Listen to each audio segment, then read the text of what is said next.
할렐루야. 우리 하나님 말씀 함께 보시지요. 오늘은 요한계시록 3장 14절부터 22절까지 말씀입니다.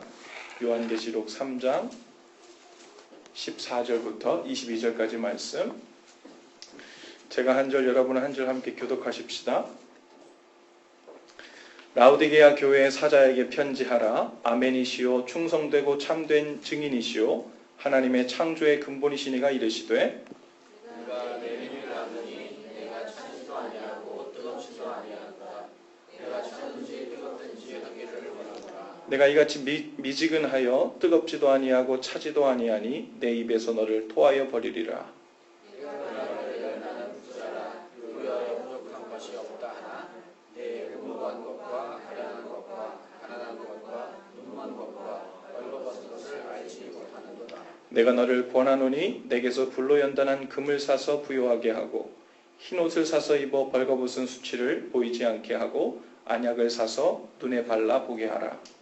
그런 내가 사랑하는 자를 책망하여 징계하노니 그러므로 내가 열심을 내라 이르게 하라. 볼지어다 내가 문 밖에 서서 두드리노니 누구든지 내 음성을 듣고 문을 열면 내가 그에게로 들어가 그와 더불어 먹고 그는 나와 더불어 먹으리라. 이는 그에게는 내가 내 보좌에 함께 앉게 하여 주기를 내가 이기고 아버지 보좌에 함께 앉는 것과 같이 하리라. 다 같이요. 귀 있는 자는 성령이 교회들에게 하시는 말씀을 들을지어다. 아멘. 할렐루야. 우리 옆뒤자분 인사하시면서 참 잘 오셨습니다. 인사하십시다. 참 잘 오셨습니다. 네. 두 주간 안녕하셨나요? 네. 저는 좀 살이 찐 것 같습니까? 말이 안 나와요.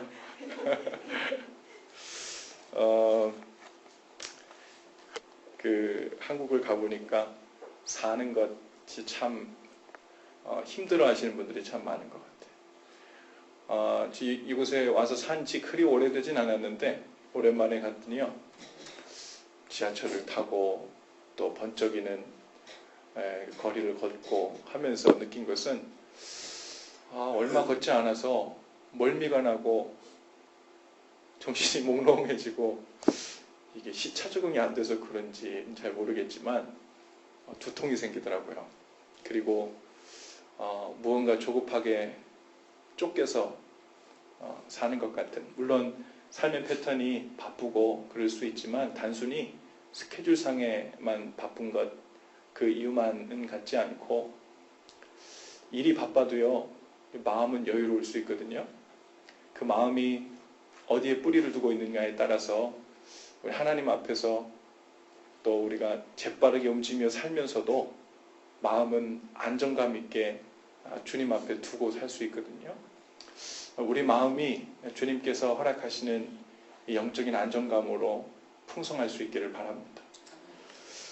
사는 것이 힘들게 느껴질 때 우리 마음에 여러 가지 증상들이 나타나는데 그 중에 하나는 바로 걱정과 염려입니다. 염려하고 근심하는 일입니다.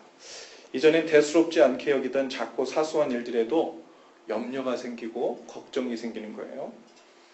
그리고 앞으로 만나게 될지도 모를 걱정거리를 끊임없이 생각하고 묵상하게 되고 또 감당하기 힘들 것 같은 문제거리들을 미리 생각하며 산을 하고 삶은 수동적이 되고 마음은 점점 오그라들죠. 주님과의 관계에서 문제가 생기면 곧바로 그런 근심과 염려라는 이런 형태로 증상이 나타납니다. 염려와 근심은 마치 실체 없는 안개 같은 것이죠. 주님을 바라보는 우리의 믿음의 눈이 흐려질 때마다 언제고 끼었다가 사라지고 하는 것. 그래서 주님과 우리 사이에 클리어하게 그 시선이 명확하지 않으면 마치 우리 안경에 이렇게 뿌옇게 초점이 맞지 않아서 뭔가 불안하고 무언가 이거 명확하지 않은, 그래서 불안한 감이 생겨나는 그런 것 같은 거죠. 마치 이런 것입니다. 카메라로 사진을 찍어 보셨을 거예요. 그죠?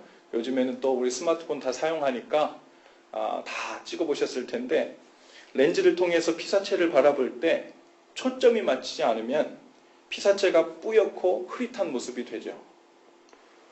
그 실체가 무엇인지 알아볼 수가 없어요. 마치 안개가 낀 것처럼 그 앞을 가로막고 있는 느낌입니다. 그리고 분명하지 않은 그 무엇인가를 마주하고 있을 때 우리는 저게 무엇일까? 나에게 해를 끼칠까? 내가 기대했던 예상하던 그 모습일까 아닐까? 별별 생각이 다 떠오르면서 명확지 않은 불안을 느끼게 되죠. 염려와 근심이라는 것이 그와 비슷합니다. 삶 속에서 마주하고 있는 모든 일들을 주님을 신뢰하는 믿음의 눈으로 바라볼 때 마치 시원하게 초점이 잘 맞추어진 렌즈로 세상을 보게 되는 것 같습니다. 그러나 주님을 바라보는 믿음의 시선이 흐려지면 삶을 대하는 우리의 마음의 렌즈도 모두 뿌옇게 돼버리는 거예요. 렌즈는 맞추지 않고 오락가락만 계속하면서요. 아주 작은 문제들만 피사체로 나타나도 당장의 염려와 근심이라는 안개가 이렇게 자욱이 끼게 되는 거죠. 그리고 염려가 우리 마음을 사로잡기 시작하면 우리는 그 염려가 또 다른 염려를 부르는 그 악순환의 삶의 순환고리에 갇히게 됩니다.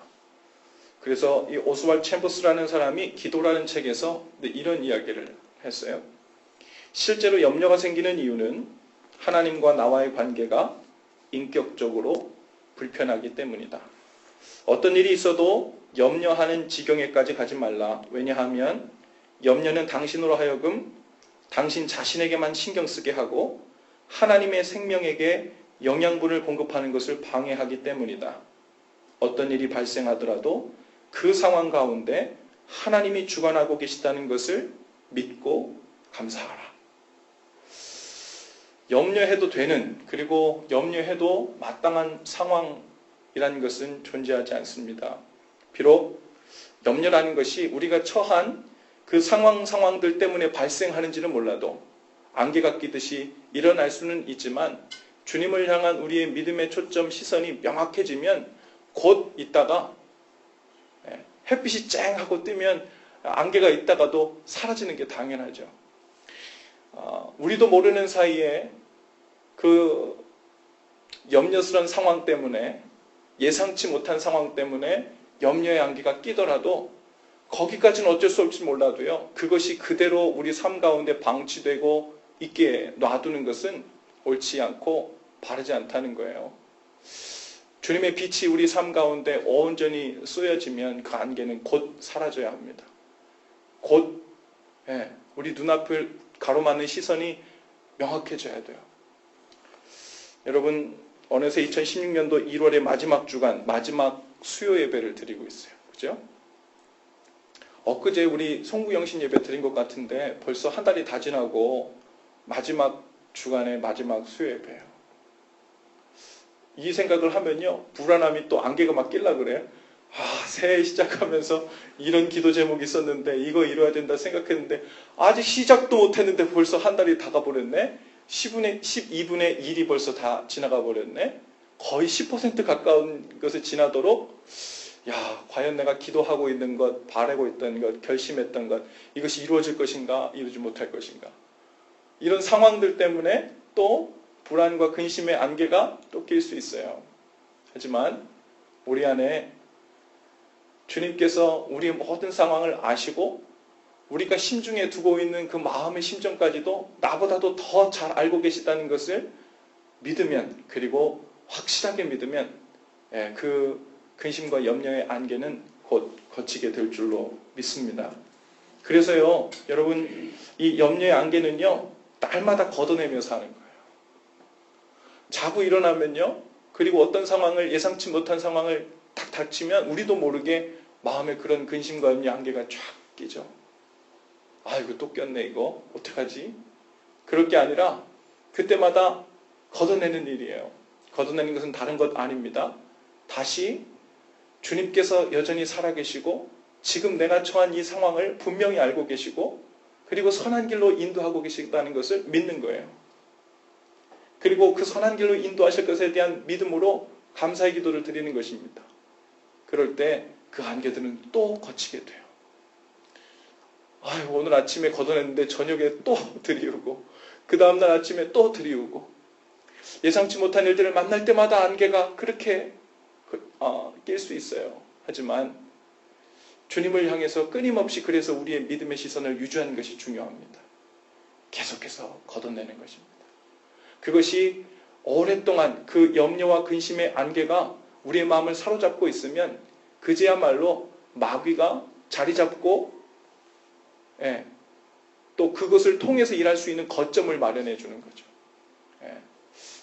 우리 안에 염려와 근심의 안개가 낄지는 몰라도 곧 말씀을 통해 주님과 함께함으로 믿음의 시선을 유지해서 계속해서 걷어내시는 데 승리하시는 저 여러분들 다 되실 수 있기를 바랍니다. 그런데요, 염려보다도 더 심각한 질병이 하나 있어요.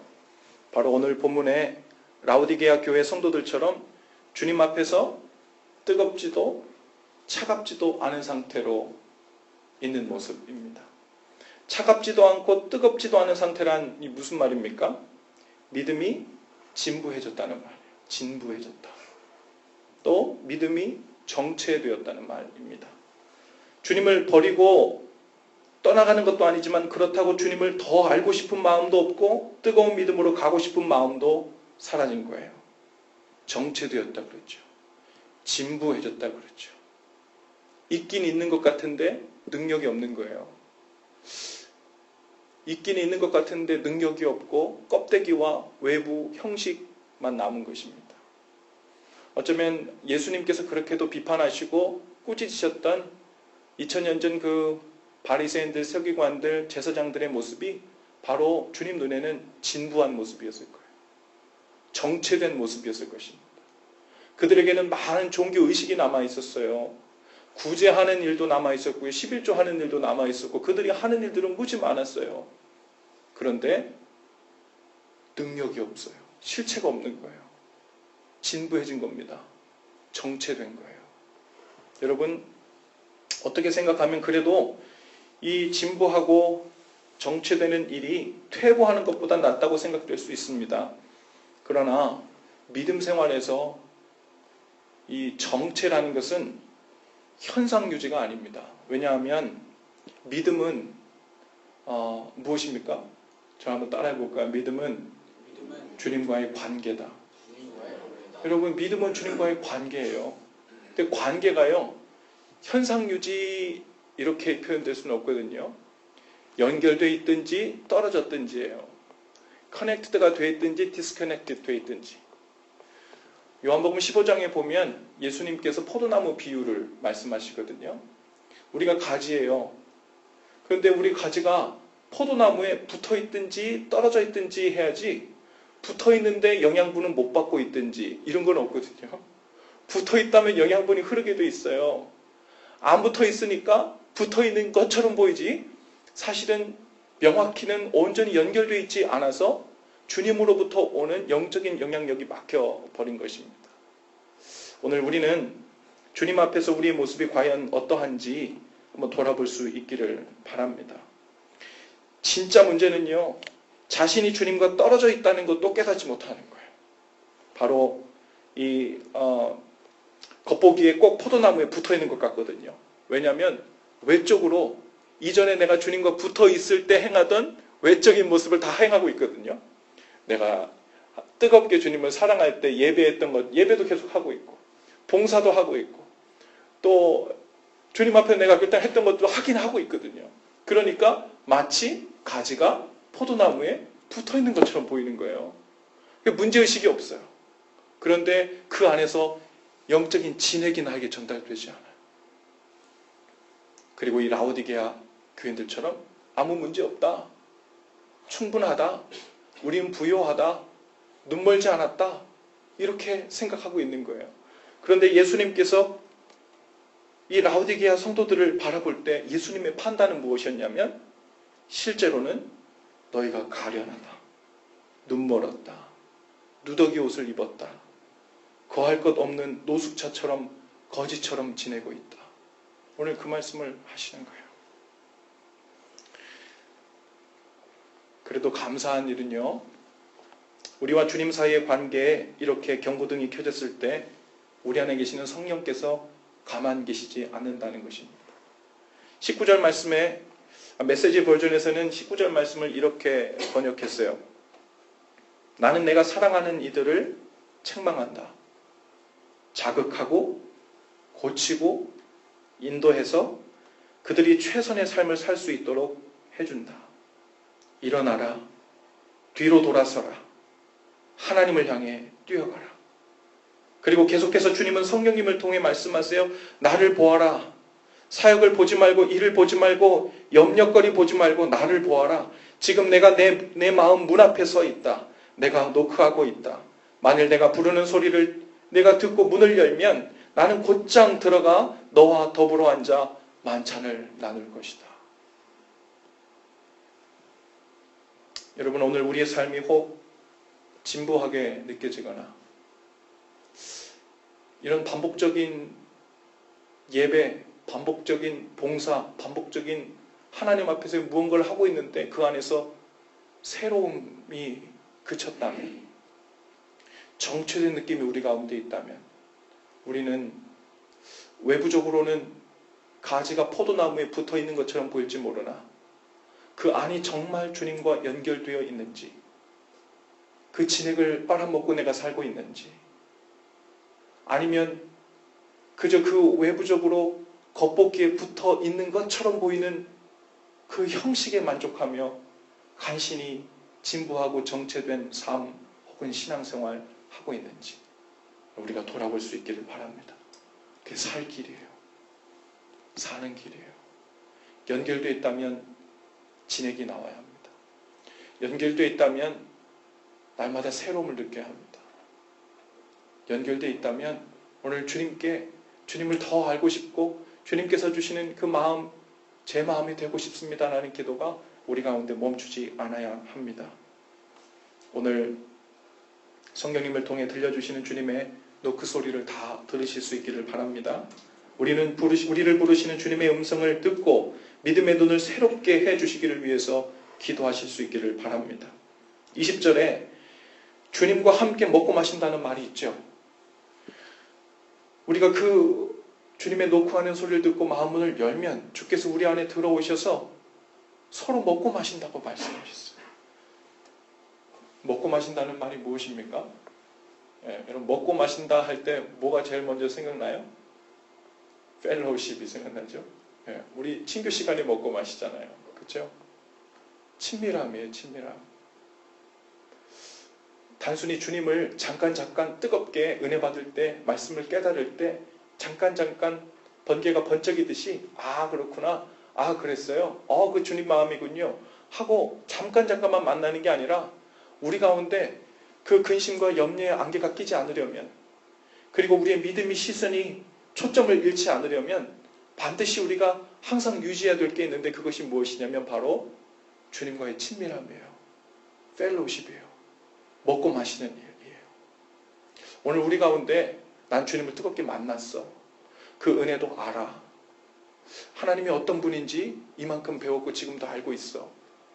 이제 우리가 그 다음으로 관심 가져야 될 우리의 최대 관심은 어디로 가야 하냐면 주님과 먹고 마시는 일, 즉 주님과의 그 관계 속에서 친밀함이 오늘 내 삶 속에 있는가. 그것이 마귀에게 거점을 마련해 주지 않고 우리 마음에 믿음의 초점을 잃지 않고 염려와 근심에 안개가 들이오지 않게 하는 방비책이고 또한 행복의 비결입니다. 주님과의 친밀함, 주님과 먹고 마시는 일이에요. 무엇을 먹고 마실까요? 말씀을 통해 먹고 마시는 거예요. 우리는 떡으로만 사는 것이 아니라 하나님의 입으로 나오는 모든 말씀을 먹고 사는 거예요. 그러면 하나님의 말씀이 우리의 영적인 양식이 됩니다. 그 말씀을 우리가 먹으면요, 우리의 영은 배부르고 부유해지고 건강해지고 살만 나게 돼요. 맛있는 거 먹으면 살만 나잖아요. 그죠? 내가 이 맛에 살아 그러잖아요.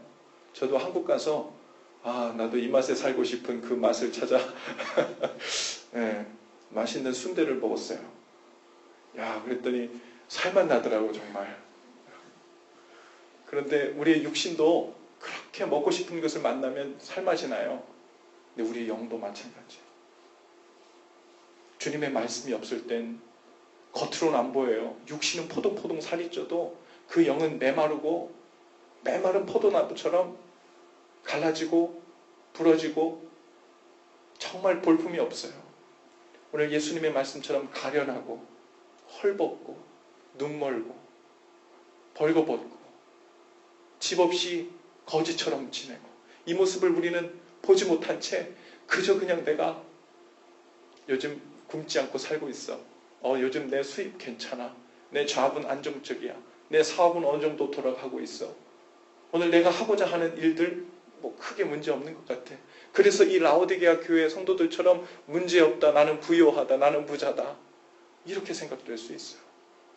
하지만 오늘 주님께서 우리에게 관심 가지시는 것은 오늘 내가 주님의 말씀을 인하여 우리의 영이 주님과 더불어 먹고 마시고 있는 거예요. 그 먹고 마시는 일로 인해서 주님과 날마다 친밀한 교제가 있게 되기를 바랍니다. 아침에 새벽기도 말씀을 통해서 먹고 마시고요. 여러분의 개인 묵상들 또 소그룹으로들 모여서 삶을 나누고 여러분의 영혼을 살피는 일을 통해서 먹고 마시고요. 그 말씀 앞에서 내 삶을 반영하고 비추어내서 하나님의 말씀이, 하나님의 소원이, 하나님의 뜻이 내 안에 계속해서 역사되고 어플라이 되도록, 적용되도록 애쓰는 것을 통해서 먹고 마시며 사는 일이 있게 되기를 바랍니다. 그러면 진부하게 될 수 없어요. 그렇게 되면 정체될 수 없어요. 그러면 우리 영은 날로 새롭게 됩니다. 새로운 피조물이 됩니다. 소망 가득하게 돼요. 염려할 거리가 생겨서 염려되는 것이 아니라 염려거리가 아무리 일어나도 금세 주님과의 친밀함이 유지되면 사라지고 맙니다. 그 방비책을 강구하시고 성령님께서 오늘 여러분에게 들려주시는 그 노크소리, 그 음성에 반응하시며 나가실 수 있는 저 여러분들 다 되실 수 있기를 바랍니다. 함께 기도하십시다. 이 시간 좀 함께 여러분과 기도했으면 좋겠는데요. 전도사님 나 같은 죄인 살리신 말들을 좀 해주시고요.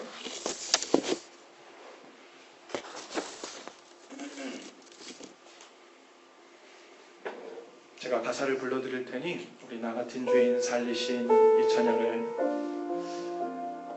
주님께 한번 우리 마음과 영을 다하여 주님께 고백하여 올리십시다.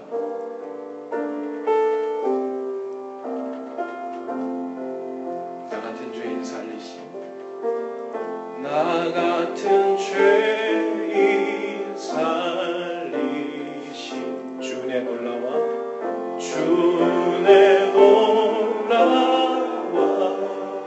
잃었던 생명 찾았고 잃었던 생명 찾아 광명을 얻었네 광명을 얻었네 큰 죄악에서 건지신 큰 죄악에서 건지신 주의 고마워 주의 고마워 나 처음 믿은 그 시간 나 처음 믿은 그 시간 귀하고 귀한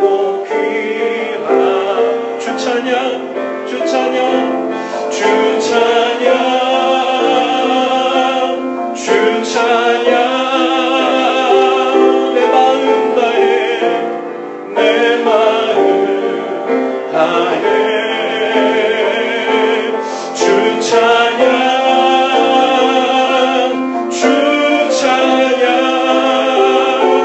생명 다해 내 생명 다 우리 한 번 더 고백하면서 나 같은 죄인 살리신 나 같은 죄인 살리신 주의 놀라와 주의 놀라와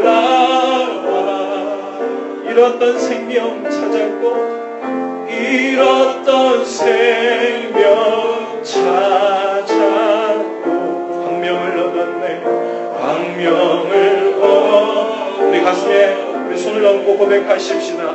큰 죄악에서 건지신 큰 죄악에서 건지신 주네 고마워 주네 고마워 나 처음 믿은 그 시간 나 처음 믿은 그 시간 귀하고 오른손 높이 들고 주 찬양 주 찬양 아멘 주 찬양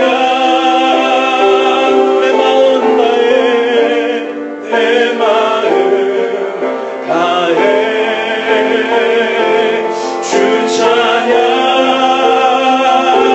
주 찬양 내 생명 다해 내 생명 우리 한번 더 고백하시면서 주 찬양 주 찬양 주 찬양 내 마음 다해 내 마음 다해 주